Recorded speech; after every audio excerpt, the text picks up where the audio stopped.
Aberdeen see red, Hibernian see the W, and Aberdeen say goodbye to third place. Welcome back, guys. Fog Fitba to review the Hibernian versus Aberdeen game in the Cinch Premiership from the 17th of September 2022, where Hibs came out 3-1 winners, and with that victory actually overtook Aberdeen in the Cinch Premiership table, which I thought was quite an interesting fact now that Aberdeen dropped down to 5th place. Hibernian, after a bad start, after people wanting Lee Johnson gone, are actually sitting in 4th place now.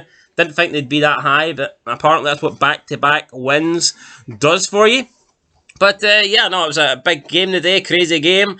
Aberdeen, I thought, had the better of the first half, but in the end, I think Hibs were just with the amount of chances they created, definitely deserved to win the game. It was a definitely lopsided in terms of attempts. 25 goal attempts to 5 in favour of Hibernian. You got to factor in the red card, big man. In terms of shots on target, Hibernian led that statistic by 8-1. So Aberdeen, while I thought they were good in the first half, as soon as they offered absolutely nothing, they went down it, and I don't think that should be the case. I think against a team that's similar to you, I think you should be able to go down a man and still offer something. But the game got away for Aberdeen. They offered absolutely nothing. But yeah, let's talk about Aberdeen then. They took the lead early on. Duke, we got a touch on it, got in front of the Hibs defence, put it past the goalkeeper. 1-0 Aberdeen. Hibs fans weren't happy. I was watching this game on Red TV, so yeah, the commentators were happy. Speaking of the commentators, though, I think the best part of the game for me, it was a boring game, but the best part for me was at the end. The referee blows the whistle. McKenzie kicks the ball out the stadium. One of the commentators turns around and says, "Well, that's it, we'll never see that ball again." And then the other commentator said, "And from an Aberdeen perspective, we will never see the 3 points again." And that to me was fucking... I thought that was fucking quality, so big up Red TV. That's pretty good. They might even get a subscription for me, or I might just continue to watch it for free on He's Go. Who knows? Who knows? But yeah, like I said, Aberdeen then took the lead. Hibs had a corner around the 10th minute. Porteous was inside the 6-yard box, about 3 yards out, got something on it, flicked it towards goal, but the keeper somehow managed to keep the ball out. But I think offside was given, or a free kick was given, so it wouldn't have counted. So the goalkeeper's good save was pretty much for nothing. Roos was in nets today. He seems to be the main man now. He seems to have displaced Joe Lewis, and I think there was signs of Joe Lewis actually, faltering the last couple of seasons. I'm not surprised that Jim Goodwin has come in and replaced the goalkeeper there. Thoughts on that? Neither am I. Joe Lewis, there was a point where he was almost considered the best goalie in the league. Yeah, I think you could have considered him a few seasons ago now, but the last few seasons he's been very error prone. So, but I tell you what, he's nowhere as bad as his Dundee United goalkeeper. So we'll let him off with some slack. 14 minutes in, potential penalty to Hibs. Ball gets crossed in. McCrory jumps for it. The ball goes past McCrory. His hands just waving about in the air. The ball then hits his hand. The ball goes behind him. The cross is behind him. And it just hits his hand. But the ball's going nowhere. I mean, the ball's probably going to go here for either a goal kick or a throw-in. But it does hit his hand. His hand's a miles up in the air. But again, his hand's behind him as well. So he doesn't really get to see it. So it's hard here to decide whether or not... It's a clear handball. But at the same time, it's not like the handball is preventing Hibs from getting a chance or scoring. And it's not like McCrory has meant the handball either, because the ball's behind him, his hand's behind him. He's just jumping with his hand in the air. I can understand why Hibs are a bit annoyed they didn't get it. But at the same time, I don't... one anyway. Yeah, they get a very soft penalty anyway, with a sending off to boot. So, you know what? In the end, Hibs actually came out on top here. Then we got a great run for Cadden down the right-hand side. Managed to skip past 2 Dons players.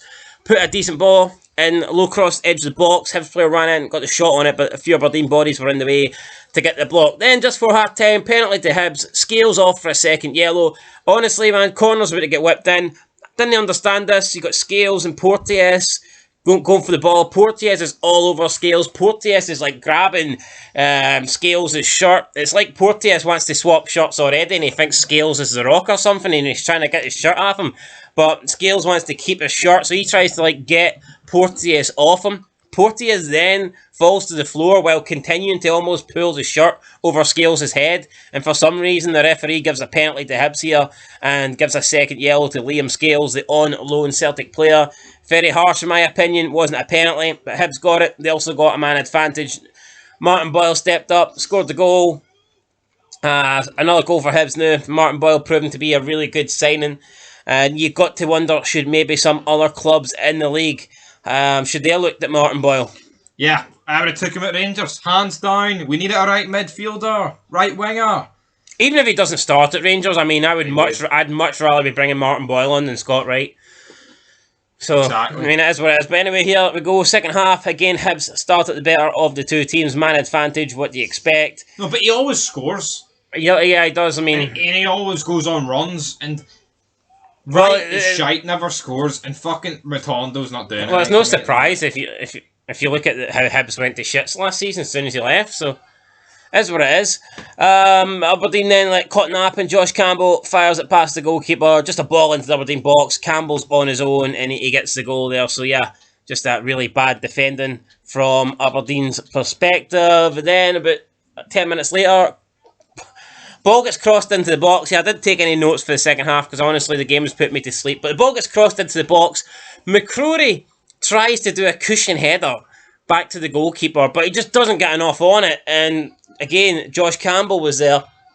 And Josh Campbell just gets a touch on it, gets ahead of the goalkeeper, puts it in the back of the net, 3-1. And that was it really. Again, Hibs could have probably made it 4, maybe 5. Aberdeen offered nothing. Just couldn't create anything second half. And that's pretty much it. Then we got the whole comment where he kicks the ball at the stadium, gets booked for it, and then they say, you'll never see the ball again, just for the other guy to go, Aberdeen will never see 3 points again. So, brilliant line. Oh, man, absolutely brilliant. 3 points for that alone. I would have given them a runner-up point, like, definitely. So, yeah, that is it then. That's the game finished. Hibernian 3, Aberdeen 1. Hibs then, like I said, at the start, move up to 4th place. Aberdeen go down to 5th. And yeah, no, I just think it's strange that after 7 games, we got Hibs sitting in 4th place. I didn't think we'd see that. No, I neither did I. thought Hibs were going to be shite. Yep, so, and they're above Aberdeen, they're above Hearts, so I mean, they had a pretty bad start to the season, but, you know what, it's early on though, it's tight. I mean, back-to-back wins can literally be the difference between you being in the top 4 or being in the bottom 4, so any closing thoughts here? I don't think it's going to change too much. I think these two will end up finishing top 6. I did have my doubts early on, but you know what? The more I think about it, the more they will. Well, when I said Hibs 8th, that was before they signed Martin Boyle.